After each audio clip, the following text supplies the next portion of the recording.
Assalamualaikum dan selamat sejahtera. Okey, pelajar-pelajar tingkatan 4 matematik tambahan.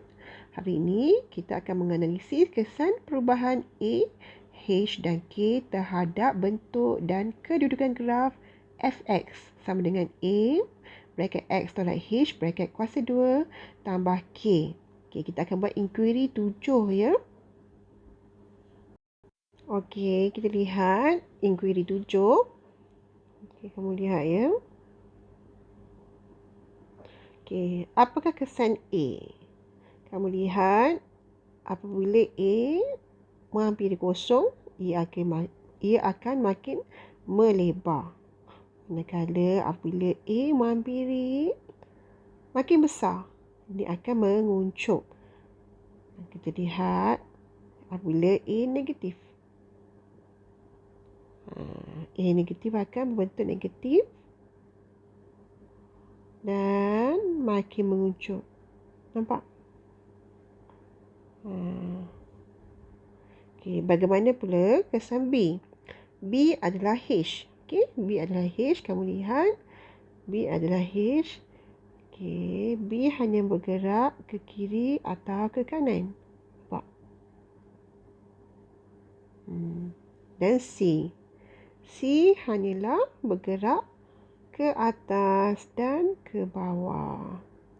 Kamu kena ingat ya, HK ataupun BC ni adalah koordinat bagi titik minimum. Okey, nampak? Contoh lain ni adalah 2, 1. B adalah 2, C adalah 1. Ataupun dalam ini adalah H dan K. Okey, kita lihat. Okey, kamu lihat. Dia cakap apa ni?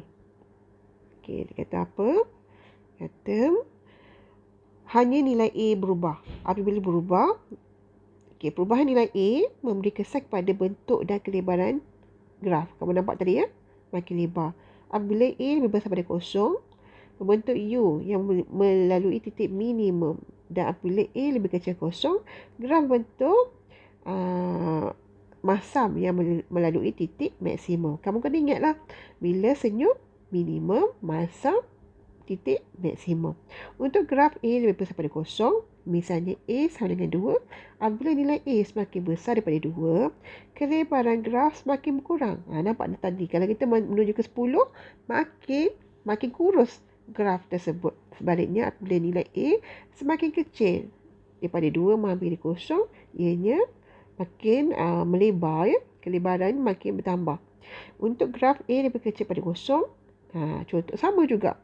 Kalau A menghampiri kosong, ianya walaupun dalam kedudukan masam, tapi menghampiri kosong, ia kelebarannya makin membesar. Dan apabila makin menuju ke negatif 10 tadi, kelebarannya makin mengecil. Paksi simetri dan nilai minimum atau maksimum tidak berubah. Okey, hanya nilai H berubah. Bagaimana nilai H?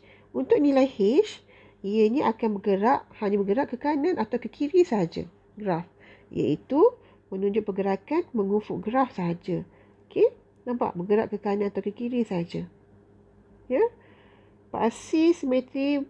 Kedudukan paksi simetri berubah, tetapi nilai minimum atau maksimum tidak berubah. Okey. Sebab apa? Sebab nilai minimum maksimum berubah jika A perubahannya adalah pada A saja. Ya, kalau A ni negatif, barulah berbentuk masam. Kalau A positif, berbentuk senyum. Ya. Okey, hanya nilai K berubah. Okey, nilai H tadi adalah B. B adalah nilai H. Nilai K adalah C. Okey, C ni akan bergerak. Perubahan nilai C ni akan bergerak atas dan bawah, iaitu pada paksi naik atas dan turun bawah. Sebab apa? Kerana kamu kena ingat, ini adalah titik contoh ini graf positif, titik minimum. Sebab ini adalah H, K. K buat dia di sini. Jadi dia akan bergerak atas ke bawah saja. Okey. Harap kamu faham ya. Okey, kita lihat contoh 14. Okey, raja di sebelah menunjukkan graf bagi fx sama dengan 2, x tambah 2, kuasa 2 tambah 3 dengan keadaan A adalah 2, H adalah negatif 2 dan K sama dengan 3. Buat generalisasi tentang kesan perubahan setiap nilai berikut terhadap bentuk dan kedudukan graf. Nilai A berubah kepada 6. Okey, kamu lihat asalnya adalah 2. Nak berubah kepada 6. Kamu dah harap kamu faham tadi ya. Bila menuju ke 10, ianya graf makin mengecut, makin mengecil, makin kurus graf. Nampak? Nampak A, penyelesaian bagi A. Jadi, apabila A berubah dari 2 ke 6, kelebaran graf makin berkurang. Paksi simetri dan nilai minimum graf tidak berubah. Okey? Seterusnya, untuk 1/2, nilai A berubah daripada 2 jadi 1/2. Makin lebar, ya, makin menuju ke kosong lebar. Apabila A berubah dari 2 ke 1/2, kelebaran graf bertambah, paksi simetri dan nilai minimum graf tidak berubah. Makin lebar, okey? Harapnya kamu faham ya. Seterusnya, nilai H berubah kepada negatif 6. Ingat balik, negatif 6. H. Nilai H, mana H? H adalah, jadi kalau kita ingat H ni bergerak kiri dan kanan. Dan nilai K bergerak atas dan bawah. Okay, kita tengok ya. Okay, jadi ni H. Okay, nilai H. Negatif 2 menjadi negatif 6. Jadi dia bergerak, nampak dia bergerak. Ke sini negatif 6. Graf dengan bentuk yang sama bergerak secara mengufuk 4 unit ke kiri. Persamaan paksi simetri menjadi X sama dengan negatif 6. Sebab ini adalah paksi simetri. Dan nilai minimum tidak berubah iaitu 3. Okay, tapi C. Apabila K berubah, K bergerak atas dan bawah. Jadi, daripada 3 menjadi 8. Dia naik ke atas. Dia bergerak atas ke bawah. Graf dengan bentuk yang sama bergerak secara menegak 5 unit ke atas. Nilai minimum menjadi 8 dan persamaan paksi simetri masih sama iaitu X sama dengan negatif 2. Ya? Okey, harap faham. Okey? Okey, jika faham, saya nak kamu latih diri 2.9 nombor 1.